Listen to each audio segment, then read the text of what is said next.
தொகுதி உடன்பாடு குறித்து திமுகவுடன் நடத்திய பேச்சுவார்த்தை சுமூகமாக நடைபெற்றதாக இந்திய யூனியன் முஸ்லீம் லீக் கட்சித் தலைவர் காதர் மொய்தீன் தெரிவித்துள்ளார். 2026ஆம் ஆண்டு சட்டப்பேரவை தேர்தலையொட்டி கூட்டணி கட்சிகளுடன் பேச்சுவார்த்தை நடத்த திமுக குழு சார்பில் குழு அமைக்கப்பட்டுள்ளது.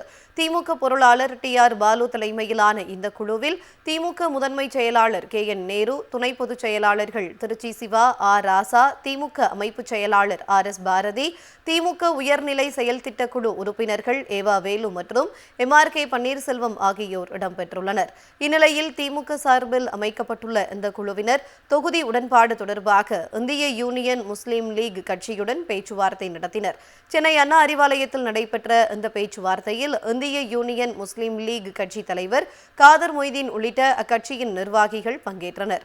இதனையடுத்து செய்தியாளர்களிடம் பேசிய காதர் மொய்தீன் தொகுதி உடன்பாடு குறித்து திமுகவுடன் நடத்திய பேச்சுவார்த்தை சுமூகமாக நடைபெற்றதாக தெரிவித்தார். முதலமைச்சர் ஸ்டாலின் தலைமையிலான 5 ஆண்டுகால திராவிட மாடல் ஆட்சி மிகச் சிறப்பாக இருந்ததாகவும் அவர் கூறினார். திராவிட முன்னேற்ற கழக ஆட்சி நல்ல ஆட்சி, எல்லோரும் சொல்லக்கூடிய நல்ல ஆட்சி.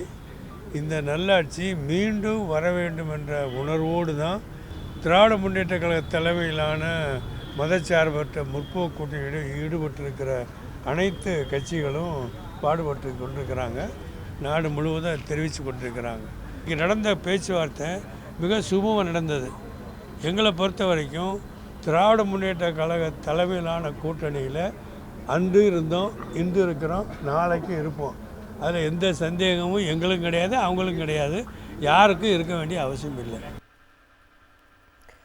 முன்னதாக சட்டமன்ற தேர்தலையொட்டி கூட்டணி கட்சிகளுடன் பேச்சுவார்த்தை நடத்திட அமைக்கப்பட்ட திமுக பொருளாளர் TR பாலு தலைமையிலான குழுவினர் முதலமைச்சர் ஸ்டாலினை முகாம் அலுவலகத்தில் சந்தித்து வாழ்த்து பெற்றனர்.